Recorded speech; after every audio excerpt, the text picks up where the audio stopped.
ভয়াবহ অগ্নিকাণ্ড থেকে অল্পতে রক্ষা পেল সাব্রুমের রেল স্টেশন সংলগ্ন মিশ্র হাইব্রিড ভ্যারাইটি আম চাষি সুকান্ত দাসের বড় আম বাগান ও বাগানের পাশে থাকা ৩-৪টি বসতবাড়ি। বাগানের শ্রমিকরা দুপুর বেলায় যখন বিশ্রাম করছিল সেই সুযোগে কে বা কাহারা আম বাগানের পাশে থাকা শুকনো জঙ্গলে আগুন লাগিয়ে দেয়। শুখা মরশুম মুহূর্তের মধ্যে দাউ দাউ করে আগুন ছড়িয়ে পড়ল। শ্রমিকরা নিজেদের প্রচেষ্টায় আগুন নিভাতে ব্যর্থ হলে খবর দেয় বাগান মালিক সুকান্ত দাসকে এবং খবর যায় অগ্নি নির্বাপক দপ্তরে।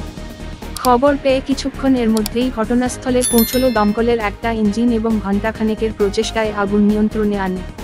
ততক্ষণে ক্ষতি হয়ে যায় মুকুল সমেত বেশ কিছু আম গাছের।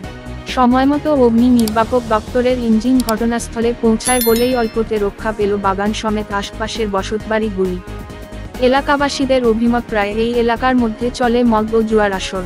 পুলিশ প্রশাসন যদি এই সকল অসামাজিক কার্যকলাপ নিয়ন্ত্রণে না আনেন তাহলে আগামীতে এই ধরনের ঘটনা আরও ঘটতে পারে বলে অভিমত।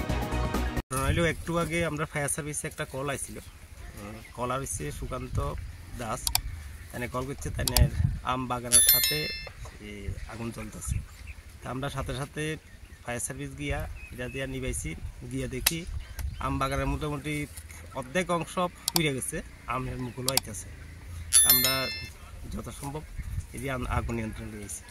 বাংলার মধ্যে বেচা হয় গ্রামেতেই, কেউ আই না উৎপাত চলে, একদিন না আগুন লাগাই দিই, কালকে হিঁক দিয়ে আগুন লাগাই দিই, এরকম চলি, কেউ ইয়া করে না।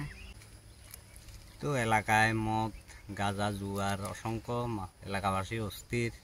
আজকে এখানে আগুন লাগা দিছে, কালকে লগের পাশের বাগানে আগুন লাগা দিব, এরকম আমরা চাই পুলিশ প্রশাসন এটা ব্যবস্থা নোক।